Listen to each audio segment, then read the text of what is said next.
नमस्कार दोस्तों, Jharkhand coaching classes के यूट्यूब चैनल में आप लोगों का स्वागत है। पिछले वीडियो में हम लोग मध्यकालीन का एक टॉपिक सूफी आंदोलन के बारे में चर्चा कर रहे थे। आज इस वीडियो में सूफी आंदोलन से संबंधित एक आज हम प्रश्न लिए हैं, उस प्रश्न को यहाँ पे हम लोग डिस्कस करेंगे। उसका सैंपल आंसर जो हम लिखे हैं वो आपको बताने का प्रयास करेंगे। इसका सिनॉप्सिस भी हम लिखे हैं, तो आज इसका सिनॉप्सिस को भी हम लोग डिस्कस करेंगे। और बार बार आपको कहा जाता है कि अगर कोई बहुत लंबा आंसर हो तो उसका सिनॉप्सिस लिखने का प्रयास कीजिए। इससे क्या होता है कि आपका जो ढांचा बनता है क्वेश्चन आंसर का, वो बिल्कुल एकदम अच्छा बनता है। नहीं तो पता चलता है जिसको जहां पे लिखना है उसको वहां पे नहीं लिख के कहीं और हम लोग लिख देते हैं। तो प्रश्न तो आप थंबनेल में देख चुके होंगे, लेकिन फिर भी एक बार प्रश्न हम लोग अच्छे से पढ़ लेते हैं ताकि इस प्रश्न का क्या डिमांड है वो हम लोग बेहतर तरीके से समझ सके और डिमांड के अनुसार ही हम लोग इसका आंसर करें। बोलता है सूफी आंदोलन का परिचय देते हुए इसके प्रभावों की समीक्षा करते हुए इसकी देन को निर्धारित करें। तो सबसे पहले प्रश्न का पहला पार्ट है सूफी आंदोलन का परिचय आपको देना है। उसके बाद इसका प्रभाव की समीक्षा करना है, मतलब सूफी आंदोलन का लोगों के जीवन में क्या प्रभाव पड़ा, शासक के संदर्भ में क्या प्रभाव पड़ा, विश्व के अलग अलग हिस्सों में इसका क्या प्रभाव पड़ा। जितना भी आप प्रभाव इसको समझ सकते हैं, जितना डायमेंशन में ले जा सकते हैं, उतने डायमेंशन में उन प्रभावों का समीक्षा करना है। समीक्षा मतलब क्या होता है? रिव्यू। जैसे पिक्चर आता है ना, कोई भी पिक्चर आता है तो उसका पॉजिटिव या नेगेटिव चीज को बताया जाता है और इस तरह से पिक्चर का रिव्यू किया जाता है। तो उसी तरह से सूफी मत का क्या क्या प्रभाव पड़ा, इसका आपको क्या करना है? रिव्यू करना है। रिव्यू करने के बाद उसका देन जो है उसको निर्धारित करना है कि सूफी मत आया या सूफी सिलसिला यहाँ पे चला तो समाज में उसका क्या योगदान रहा, क्या देन रहा। तो उसका जो योगदान है समाज में उसको भी आपको यहाँ पे बताना है। तो सबसे पहले इसका हम लोग सिनॉप्सिस देख लेते हैं और उसके बाद जो है यहाँ पे इसका डिटेल आंसर हम लोग लिखेंगे। जैसा जैसा आपको पूछा गया है वैसा ही वैसा बताना है। सबसे पहले परिचय बताना है, दूसरा उसका प्रभाव का समीक्षा करना और तीसरा उसका योगदान देना है। तो चलिए सबसे पहले तो उसका परिचय दे लेते हैं। अब देखिए यहाँ पे हम बहुत आंसर जो है वो डिटेल नहीं खींचे हैं क्योंकि ऑलरेडी हम बहुत सारा चीज जो है आपको पिछले वीडियो में बता चुके हैं। तो फिर से वही चीज को लिख के बताना यहाँ पे हम ठीक नहीं समझ रहे हैं और इसीलिए शॉर्टकट में आपको इसका परिचय हम बता रहे हैं। अगर आपको एग्जाम हॉल में ये प्रश्न देखने को मिलेगा तो आप जो है इसका विकास को तीनों चरणों के बारे में लिख लीजिएगा और उसको डिटेल वाइज लिख लीजिएगा ताकि 700 से 800 शब्दों में आपका आंसर कंप्लीट हो जाए। चलिए यहाँ पे देखते हैं कि क्या बोलता है। तो सबसे पहले यहाँ पे सूफीवाद का विकास कहां से हुआ उसको हम लोग देख लेंगे। ईरान वगैरह से हुआ था, बगदाद, मक्का, मदीना, हम लोग ये शुरुआती चरण में देखे थे। और ये विकास जो होता है भारत में कब होता है तो 13वीं से 14वीं शताब्दी में ये अपना व्यापक रूप लेता है। तो हम लोग देखे थे विकास जो होता है 3 चरणों में होता है, 7वीं से लेके आपका 10वीं में, 10वीं से 12वीं में और 12वीं से 13वीं में। तो इस तरह से इसको आपको डिटेल यहाँ पे लिखना होगा। ये सिनॉप्सिस है इसलिए सब चीज तो यहाँ पे लिखेंगे नहीं, उतना ही चीज लिखेंगे जिससे हमको समझ में आ जाए कि कहाँ किस चीज को लिखना है। उसके बाद इस्लामिक कर्मकांड और कट्टरपंथी विचारधारा के विरोधी थे। अब देखिए सूफी मत के बारे में आप तो ये बता दिए कि कहाँ इसका उद्भव हुआ। दूसरा बताइए कि सूफी मत का क्या विशेषता था, कुछ तो इसका खास विशेषता होगा, तो उस विशेषता को बताइए ताकि उसका परिचय जो बोलता है ना अपना परिचय दिखिए। तो परिचय में नाम बताने के बाद, जगह वगैरह बताने के बाद अगर आपको और मौका दिया जाता है तो अपना विशेषता के बारे में बताते हैं। तो उस तरह से यहाँ पे विशेषता आपको बताना। उसके बाद यहाँ पे आप बता देते हैं विशेषता में ही एक विशेषता है एकेश्वरवाद और इस्लाम धर्म एवं कुरान की महत्ता को ये क्या करते थे? स्वीकार करते थे। तो आपको आगे पता चलेगा है ना कि कैसे ये जो इस्लाम में जो कट्टरपंथी विचारधारा आ गया था ये उसका विरोध कर रहे थे, ना कि इस्लाम धर्म का जो कुरान था उसका विरोध कर रहे थे। कुरान को ये लोग मानते थे, जो भी धर्म ग्रंथ था उसको ये मानते थे, लेकिन जो इनमें कट्टरपंथ आ गया था या कर्मकांड आ गया था वो सबका ये लोग विरोध कर रहे थे। ये किस चीज को है ना एक तरह से कहिए बढ़ावा देते हैं? तो त्याग को, प्रेम को, भक्ति को, उपासना को, अहिंसा को। तो आपको पता होगा उस समय सुल्तान जो है या राजा जो है एक जगह से दूसरे जगह जाते थे, आक्रमण करते थे, वहां पे लोगों का हत्या करते थे। तो उस समय ये जो है इस तरह का यहाँ पे क्या कर रहे हैं, एक तरह से कहिए विचारधारा को फैला रहे हैं कि लोगों को किस चीज का पालन करना चाहिए? अहिंसा का पालन करना चाहिए, प्रेम करना चाहिए, लोगों से प्रेम करना चाहिए, त्याग है, भक्ति है, उपासना है और इस तरह से ही हम ईश्वर से जुड़ सकते हैं। आपको हम पहले भी बताए थे कि धर्म का नाम लेके बहुत ज्यादा यहाँ पे लोगों के ऊपर अत्याचार किया जा रहा था राजाओं के द्वारा, सुल्तानों के द्वारा। तो यहाँ पे उस चीज का विरोध करते हुए सूफी आंदोलन या सूफी संत जो है वो बोलते हैं ऐसे करके हम इस्लाम का प्रचार नहीं कर रहे हैं बल्कि उसका तो दुष्प्रचार हो रहा है। तो इसीलिए हमें इस्लाम का सही जो चीज है उसको यहाँ पे स्वीकार करना होगा, त्याग, प्रेम, भक्ति, उपासना, अहिंसा को, और इस तरह से लोगों को प्रभावित करके इस्लाम धर्म अगर वो ग्रहण करना चाहे तो वो ग्रहण कर सकते हैं। इसीलिए हम लोग पिछले वीडियो में भी देखे थे कि चिश्ती सिलसिला था वो उसको मानने वाले जितने मुसलमान थे उतने ही गैर मुसलमान भी उसको मानते थे। तो ये सब सारा चीज यहाँ पे बताया गया। पिछले वीडियो में हम लोग बेशर के बारे में थोड़ा सा चर्चा किए थे, तो बता देंगे बासर क्या है और बेशर क्या है। उसके बाद है यहाँ पे परस्पर समन्वय।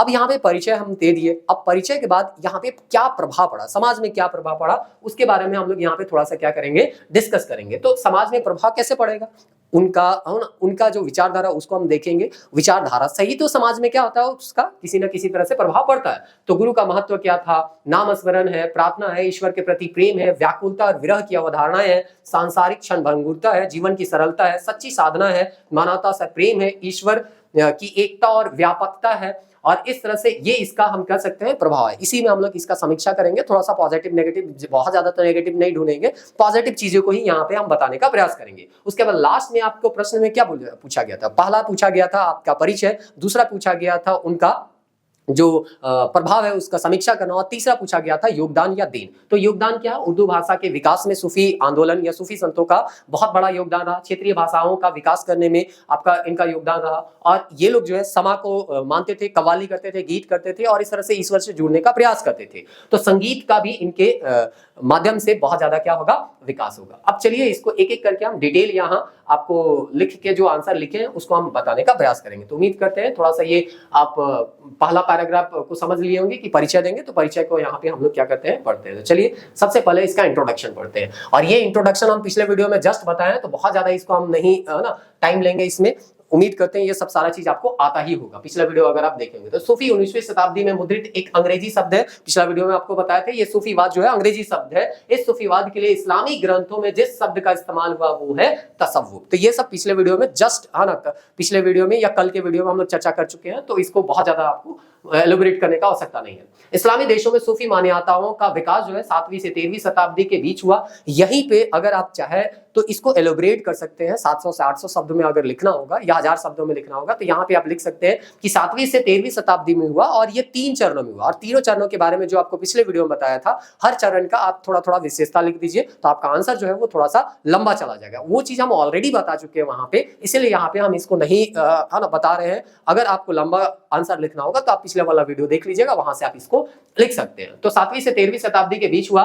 ईरान, खुरासान, ट्रांसओक्शेनिया, मिस्र, सीरिया, बगदाद में सूफी मत का विकास हुआ और 13वीं शताब्दी से 14वीं शताब्दी तक भारत में ये व्यापक तौर पर स्थापित हो चुकी थी। तो शुरुआत या उद्भव जो होगा इस्लामिक स्टेट में इसका होगा। इस्लामी जो भी राज्य थे उसमें होगा। धीरे धीरे विश्व के अलग अलग हिस्सों में ये जाएंगे और इस तरह से यहाँ पे ये भारत में अपना जो व्यापक रूप है वो कब दिखाएंगे, तो 13वीं से 14वीं शताब्दी के आसपास दिखाएंगे। तो ये एक तरह से छोटा इंट्रोडक्शन टाइप से यहाँ पे दिया है। अगर आप इसका परिचय, चूंकि देखिए सवाल में यहाँ पे परिचय आपको यहाँ पे पूछा ही गया है, सवाल में परिचय आपको यहाँ पे पूछा गया है, तो बहुत आराम से आप यहाँ पे क्या कर सकते हैं, इसको डिटेल वाइज में ले जा सकते हैं, कोई दिक्कत नहीं, क्योंकि परिचय इसका एक पार्ट हो सकता है। लेकिन फिर हम बता रहे हैं, पिछले वीडियो में ऑलरेडी हम वो चीज को डिस्कस कर चुके हैं, टाइम अभी बहुत कम है, इसलिए हम वो सारा चीज को यहाँ पे लिखे नहीं है, आप वहां से लिख सकते हैं चीजों को देख के। आगे हम लोग देखते हैं कि क्या है सूफी इस्लाम धर्म के कर्मकांड। उसका मतलब देखिए विकास कहाँ हुआ वो थोड़ा सा हम लोग देख लिए कि कहाँ उसका उद्भव हुआ। अब इसका विशेषता को देखते हैं कि सूफी आंदोलन जो है उसका कुछ तो विशेषता होगा, तो वो विशेषता को समझने का हम प्रयास कर रहे हैं। तो इनका विशेषता था इस्लाम धर्म के कर्मकांड एवं कट्टरपंथी विचारों का ये क्या थे, विरोधी थे। तो हम पहले भी आपको अभी सिनॉप्सिस में आपको बताए थे कि सिनॉप्सिस में बोलता है इस्लामी कर्मकांड और कट्टरपंथी विचारधारा की ये क्या थे, विरोधी थे और एकेश्वरवाद को मानने वाले थे। तो कहने का मतलब है, और दूसरा चीज है कुरान को ये क्या करते थे, मानते थे। तो धर्म ग्रंथ था उनके ऊपर, धर्म ग्रंथ के ऊपर इनका विश्वास था, लेकिन इसका नाम लेके जो कट्टरपंथ या कट्टरपंथी विचारधारा फैलाया जा रहा था, इसका ये लोग क्या कर रहे थे, विरोध कर रहे थे। तो वही चीज को यहाँ पे लिखे हैं कि इस्लाम धर्म कर्मकांड और कट्टरपंथी विचारधारा के विरोधी थे, फिर भी इस्लाम धर्म एवं कुरान की महत्ता को वो स्वीकार करते थे। ना तो वो इस्लाम धर्म को अस्वीकार किए, ना ही इस्लाम धर्म का जो धार्मिक ग्रंथ है कुरान उसको वो अस्वीकार किए, दोनों को वो स्वीकार करते हैं। लेकिन इस धर्म का नाम लेके, इस्लाम धर्म का नाम लेके या कुरान का नाम लेके यहाँ पे अगर कोई बहुत ज्यादा कर्मकांड करवा रहा है या कोई कट्टरपंथी विचारधारा का फैलाव कर रहा है, तो इसका ये क्या कर रहे थे, विरोध कर रहे थे। ये इनका विशेषता था। सूफियों ने एकेश्वरवाद का उपदेश दिया और आत्मा और परमात्मा के बीच सौहार्दपूर्ण संबंध की बात की। तो इस तरह से यहाँ पे एक ईश्वर है ऐसा करके वो बढ़ावा देते हैं, बोलते हैं कि संसार में केवल और केवल एक ही ईश्वर है, और इस तरह से आत्मा और परमात्मा के बीच कैसे सौहार्दपूर्ण संबंध किया जाए या तारतम्य जो है स्थापित किया जाए, यानी ईश्वर से कैसे शिष्यों को मिलाया जाए, इसके बारे में लोग बात कर रहे थे। हम लोग देखे थे कि बहुत सारा पड़ाव होता है, चरण होता है, उस चरणों से गुजर के एक या इसमें एक गुरु होते हैं, उसी गुरु के मार्गदर्शन में एक शिष्य जो है ईश्वर से तादात्म्य स्थापित करता है, यानी ईश्वर का वो अनुभव करता है। तो वही सारा चीज को यहाँ पे लिखा हुआ। उनका मानना था कि ईश्वर एक है, सभी कुछ ईश्वर में है और सब कुछ त्याग कर प्रेम के द्वारा ही ईश्वर को प्राप्त किया जा सकता है। तो अगर ईश्वर को प्राप्त करना होगा तो उसका एक मुख्य शर्त है लोगों से क्या करना होगा, आपको प्रेम।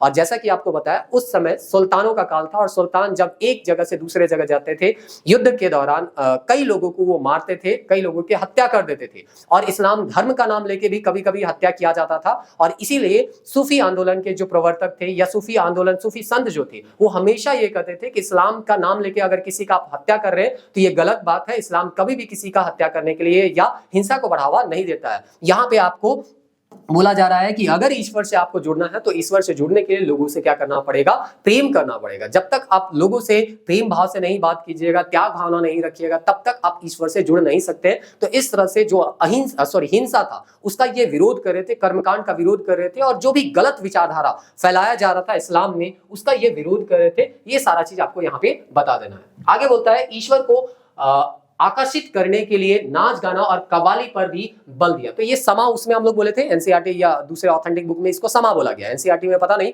लेकिन दूसरे ऑथेंटिक बुक में इसको समा बोला गया। तो इसको हम लोग जनरल भाषा में यहाँ पे कव्वाली के नाम से जानते हैं। तो कव्वाली जो है जो कि इस्लाम के जो दूसरे धर्मगुरु थे, उलेमा थे, इसके काफी विरोधी थे। तो इस तरह से लेकिन ये फिर भी इसको मानते थे और कहते थे कि संगीत के माध्यम से ही हम ईश्वर से क्या हो सकते हैं, जुड़ सकते हैं। तो इस तरह से कव्वाली का एक विकास भी होता है इनके काल में। सूफियों के जीवन में त्याग, प्रेम, उपासना, अहिंसा प्रमुख स्थान रखता था। तो यही चीज हम सिनॉप्सिस में लिख दिए हैं कि त्याग, प्रेम, भक्ति, उपासना, अहिंसा उनके जीवन में महत्वपूर्ण स्थान रखता था और इसी को वो बढ़ावा भी देते थे। क्योंकि जो चीज को आप अपनाइएगा उसी चीज को तो लोगों को बताइएगा। जब तक आप उस चीज को अपने जीवन में उतारिएगा नहीं तब तक आप कैसे लोगों को प्रेरित कर सकते हैं कि किसी का है ना, आपको क्या करना है, त्याग करना है, प्रेम करना है, उपासना करना है, अहिंसा करना है। तो इन सबको तो आपको क्या करना होगा, पालन करना होगा। तब जाके आप दूसरों को कह सकते हैं कि आप भी इस सब चीज का पालन कीजिए। भोग विलास से दूर शांत एवं सादा जीवन व्यतीत करते थे एवं धार्मिक पवित्रता पर बल देते थे। तो जो कर्म कांड हो गया था, भोग विलास में जो जीवन जी रहे थे उसका ये विरोध करते हैं, शांतिपूर्वक अपना जीवन जीते हैं और जो भी अपना उपदेश है वो लोगों तक पहुंचाते हैं खानका के माध्यम से।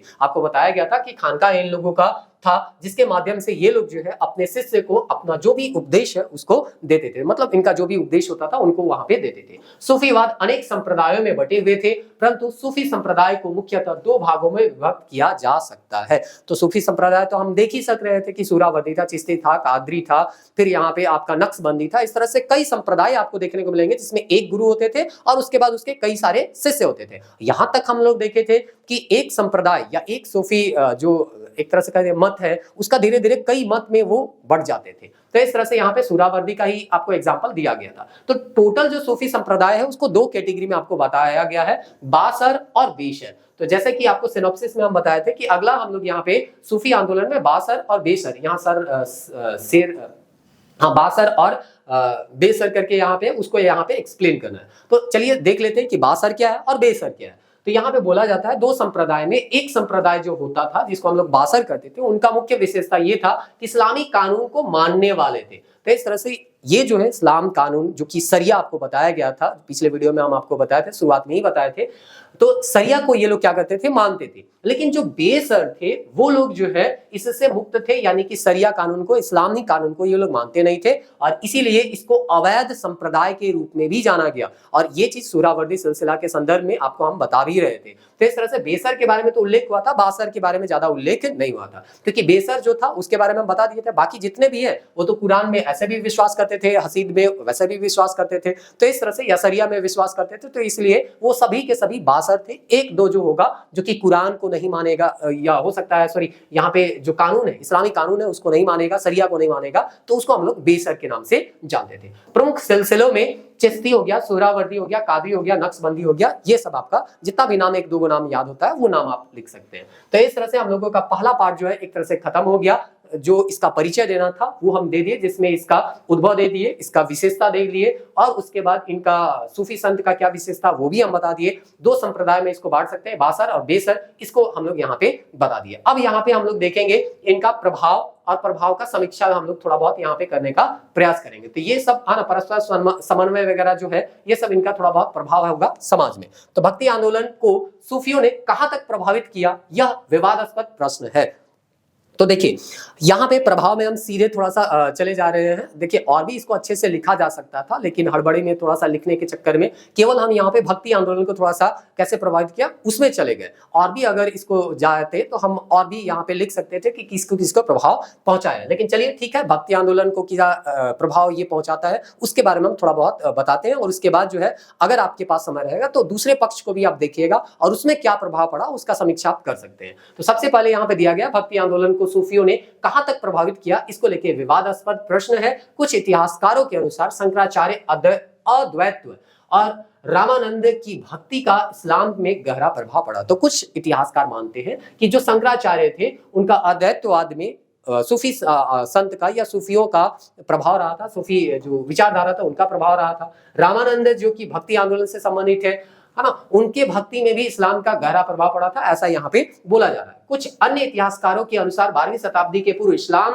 और हिंदू संस्कृतियों में इतना घनिष्ठ संपर्क नहीं था कि वो एक दूसरे को प्रभावित कर सके। फिर भी सूफियों और भक्तियों आंदोलन के संतों के दर्शन जैसे कि गुरु का महत्व, नाम का स्मरण, प्रार्थना, ईश्वर के प्रति प्रेम, व्याकुलता और विरह की अवस्थाएं, संसार की क्षण भंगुरता, जीवन की सरलता, सच्ची साधना, मानवता से प्रेम, ईश्वर की एकता तथा व्यापकता पर्याप्त समानताएं दिखलाई देती है। तो कुल मिला के यहाँ पे बोला जा रहा है कि शंकराचार्य हो चाहे रामानंद हो, उनके विचारधारा में सूफी मत का कुछ कुछ विचारधारा का प्रभाव देखने को मिलता है। लेकिन दूसरे इतिहासकार बोलते हैं कि इतना संपर्क ही नहीं था 12वीं शताब्दी से पहले इस्लाम और हिंदू के बीच में कि सूफी संत का या सूफियों का जो विचारधारा है वो भक्ति आंदोलन देखने को मिले। तो एक पक्ष मानता है उसका प्रभाव पड़ा, दूसरा पक्ष मानता है उसका बहुत ज्यादा प्रभाव आपको इसमें देखने को नहीं मिलता। लेकिन फिर भी दोनों में कुछ तो समानताएं देखने को मिलती है, यानी भक्ति आंदोलन में और सूफी आंदोलन में। वो क्या क्या समानता है जितना भी आपको याद होता है आप याद कर लीजिए, हो सकता है एक आध पॉइंट छूट जाए तो कोई दिक्कत नहीं है।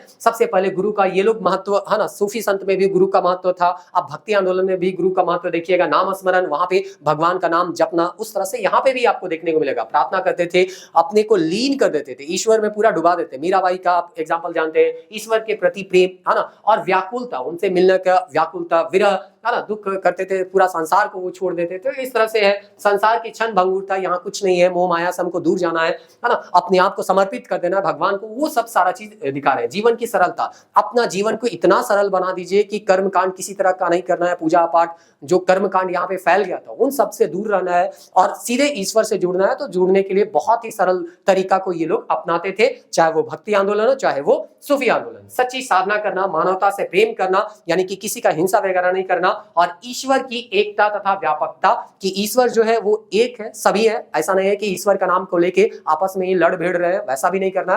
और व्यापकता यानी कि सभी जगह ईश्वर है, वैसा आपको यहाँ पे बताना था। तो इस तरह से ये इनका विचारधारा था, या हम कह सकते हैं ये कुछ कॉमन विचारधारा थे जो कि सूफी आंदोलन में भी देखने को मिलते हैं और भक्ति आंदोलन में भी आपको यहाँ पे देखने को मिलेंगे। अब यहाँ पे हम लोग देखते हैं कि आगे क्या बोलता है।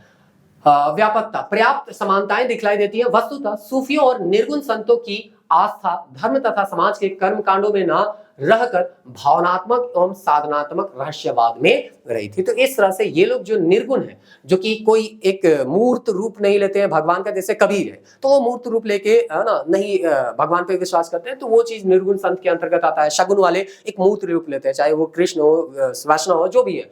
तो इस तरह से यहाँ पे बताया गया। तो समाज के कर्मकांड में ना रहकर भावनात्मक एवं साधनात्मक रहस्यवाद पर उनका क्या रहा, फोकस ज्यादा रहा। तो बहुत ज्यादा कर्मकांड पे इनका फोकस नहीं रहा, ये चीज बताने का प्रयास किया जा रहा है। फिर आगे हम लोग यहाँ पे देखते हैं हिंदू धर्म में मध्यकालीन भक्ति आंदोलन का जो महत्व है वही महत्व इस्लाम धर्म के सूफियों का है। अब यहाँ पे देन आपको बताना, लास्ट पोर्शन हम लोगों का क्या था, यहाँ पे आपको देन बताना है कि उर्दू भाषा है और दूसरा चीज समाज में क्या देन है वो, या उसका समीक्षा थोड़ा बहुत करना है। तो समीक्षा भी हम यहाँ पे कर देते हैं कि क्या इसका पॉजिटिव और नेगेटिव इफेक्ट था। तो नेगेटिव तो बहुत ज्यादा आपको लिखना नहीं है, पॉजिटिव चीजों को ही यहाँ पे हम लोग बताने का प्रयास करेंगे। हिंदू धर्म में मध्यकालीन भक्ति आंदोलन का जो महत्व है वही महत्व इस्लाम धर्म के सूफियों का है। सूफी संतों ने इस्लाम धर्म को गतिशीलता में उदार बनाकर हिंदू मुस्लिम एकता को प्रोत्साहित किया। तो इस तरह से इसका ये समीक्षा में फर्स्ट इसका जो हम समीक्षा कर रहे हैं, रिव्यू कर रहे हैं, उसमें पॉजिटिव रिव्यू कर रहे हैं कि सूफी आंदोलन जब यहाँ पे आता है तो जो एक तरह से कहिए विवाद हो गया था इस्लाम को लेके, हिंदू धर्म को लेके, क्योंकि इस्लाम का नाम लेके बहुत सारे सुल्तान जो है यहाँ के लोगों का हत्या कर रहे थे,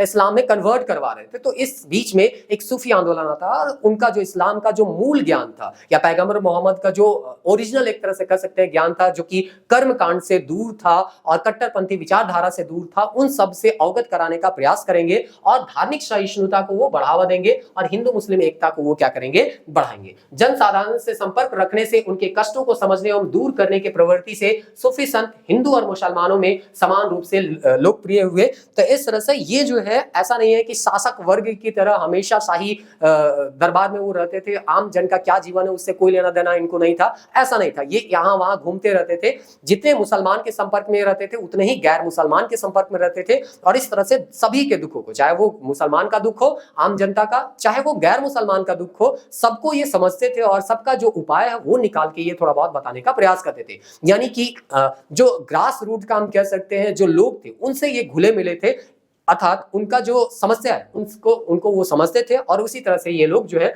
अपना अनुभव को लोगों को बताएंगे और जो धार्मिक ग्रंथ होगा या इन लोगों का ग्रंथ होगा उसमें जगह भी देंगे। तो इस तरह से यहाँ पे बोलता है कि सूफी संत हिंदू और मुसलमान के समान रूप से लोकप्रिय बन गए। उन्होंने अपने विचारों और आचरणों के समाज के प्रविष्ट अनेक बुराइयों को दूर करने का प्रयास किया। उनके प्रयासों से उत्तरी भारत में प्रचलित अनेक हिंदू परंपराओं को इस्लाम में स्थान मिला। तो इस तरह से जो भी परंपरा हिंदुओं का अच्छा था उसको इस्लाम में जगह मिला, इस्लाम का कुछ बहुत परंपरा जो है हिंदू में आ गया होगा, तो एक दूसरे को ये प्रभावित कर रहे थे। तो इस तरह से यहाँ पे ये बताने का प्रयास किया गया, और जो भी बुराई था इनका ये आलोचना कर रहे थे, समाज में जो भी बुराई था आलोचना कर रहे थे।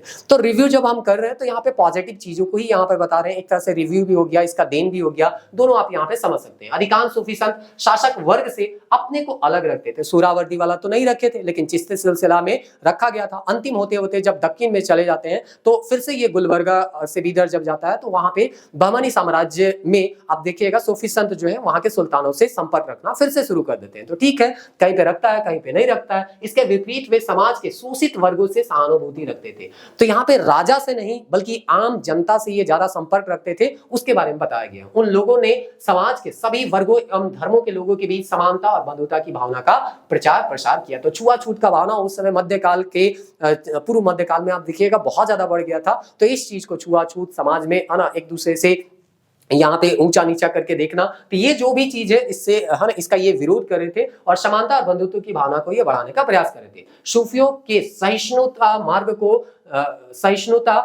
को बाद में उदार शासकों ने अपना लिया। तो इस तरह से जो भी उदार शासक हुए, जिसमें एक नाम हम लोग अकबर का लेते हैं, तो उस तरह का जो शासक होते हैं वो लोग इसके उदार जो मत होते हैं उसको क्या कर लेते हैं, स्वीकार भी लेते हैं। तो इस तरह से इसका एक तरह से प्रभाव हुआ कि ये लोग कभी कभी सुल्तानों को भी प्रभावित किया और सुल्तान की जो नीति होती थी उसमें सहिष्णुता का भाव जो है आपको थोड़ा बहुत देखने को मिलता था। तो ये सूफी आंदोलन का ही एक तरह से कह सकते हैं या सूफी संतों का ही देन था। मध्यकाल में शहरीकरण की प्रक्रिया के कारण अनेक सामाजिक बुराइयां जैसे कि दास प्रथा, वैश्यावृत्ति, शराबखोरी आदि प्रचलित थी। सूफियों ने अपने प्रचारों में इन तथा खानकाहों द्वारा इन बुराइयों की भत्सना की और मनुष्य को इनसे बचने का निर्देश दिया। तो समाज में हर समय कुछ ना कुछ कुरीति तो फैला हुआ होगा, तो उन कुरीतियों का ये लोग विरोध करते हैं और हमेशा है ना, चाहे वो दास प्रथा रहा हो, वैश्यावृत्ति रहा हो या शराबखोरी रहा हो, उसका ये लोग विरोध किए। तो समाज में जो भी कुरीति था इसका ये लोग क्या कर रहे थे, विरोध कर रहे थे। ऐसा यहाँ पे आपको देखने को मिलेगा। उसके बाद हम लोग यहाँ पे देखते हैं तो इस प्रकार सूफी संत ने ज्वलंत सामाजिक समस्याओं की ओर ध्यान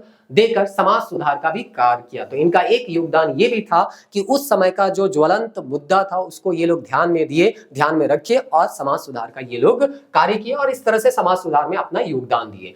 आगे हम लोग देखते हैं सूफी संत के प्रयास से उर्दू भाषा का। अब यहाँ पे हम लोग देखते हैं सीधे सीधे देन, वहां पे थोड़ा सा समीक्षा में पॉजिटिव चीज को हम बता दिए, तो वो भी एक तरह से देन ही है, लेकिन फिर भी स्पेशली अब हम यहाँ पे जो देन इनका रहा है उनके बारे में चर्चा करेंगे।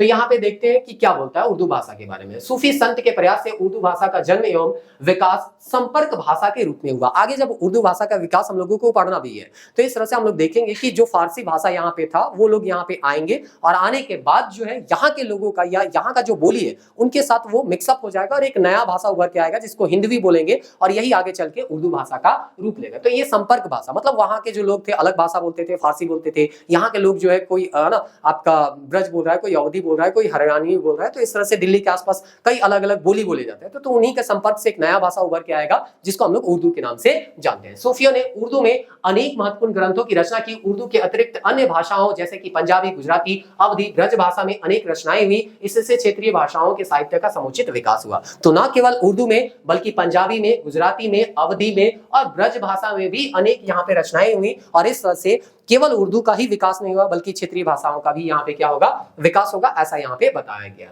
अब यहाँ पे देखते हैं इनके प्रभाव से गीत संगीत का पर्याप्त विकास हुआ। जैसा कि ये लोग समाज जो है उसके माध्यम से ईश्वर से जुड़ते थे, ऐसा आप लोगों को बताया गया था। तो उसी तरह से उसी को हम कव्वाली का नाम से जानते हैं। तो ये जो खानकाहों में नियमित रूप से संगीत और सभाओं का आयोजन होता था, इन्हें ईरानी रागों का भारतीय संगीत पर व्यापक प्रभाव पड़ा। तो इस तरह से जो भी ईरानी राग है या अपना जो भी वहां का तरीका होगा, गायन का तरीका, उसका प्रभाव तो भारत में देखने को मिलेगा ही मिलेगा। तो ईरानी राग का भारतीय संगीत पर व्यापक प्रभाव पड़ा।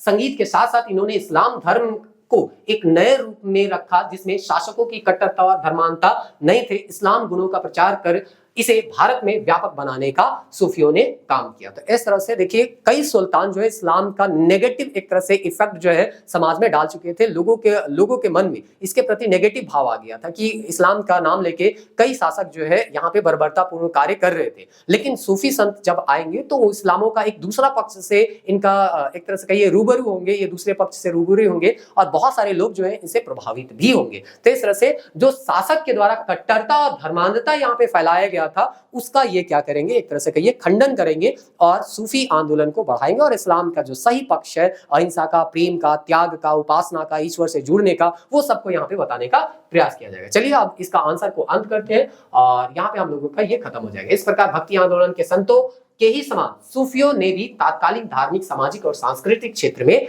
महत्वपूर्ण योगदान दिया। चाहे वो धार्मिक क्षेत्र हो, चाहे वो सामाजिक क्षेत्र हो, चाहे वो सांस्कृतिक क्षेत्र हो, सभी में इनका योगदान रहा। जितना योगदान भक्ति आंदोलन का था उतना ही योगदान हम कह सकते हैं उत्तर भारत में सूफी आंदोलन का भी रहा। समाज में सहिष्णुता का भावना फैलाने के लिए और धार्मिक कट्टरता को से दूर जाने का ये लोग जो है एक तरह से कहिए बहुत प्रयास किए और लोगों के बीच सहिष्णुता का भावना आए। आपस में हिंदू और मुसलमान यानी कि गैर इस्लाम जो है और इस्लाम जो है मिलके रहे, इसके बारे में ये लोग क्या करते हैं, प्रयास करते हैं। और इसीलिए आप देखिएगा चिश्ती सिलसिला में आपको फिर से हम बताने का प्रयास कर रहे हैं कि वहां पे जितने उसके भक्त जो है या कह सकते हैं उसके अनुयायी गैर मुसलमान थे, उतने ही गैर मुसलमान भी आपको देखने को मिलेंगे। तो इस तरह से सूफी आंदोलन का एक प्रश्न हम सैंपल आंसर यहाँ पे लिखे थे। इसको और भी बेहतर तरीके से लिखा जा सकता है। हम बार बार कहते हैं कि कोई भी आंसर जो होता है वो परफेक्ट नहीं होता है। कभी हम लोग जो है उसको है ना लिखने का प्रयास करते हैं, परफेक्ट तो लिखने का अपने साथ पूरा प्रयास करते हैं लेकिन परफेक्ट लिख नहीं पाते हैं। तो जो भी आपको यहाँ पे कमी लगेगा उसको आप पूरा करते हुए इस आंसर को फिर से अपने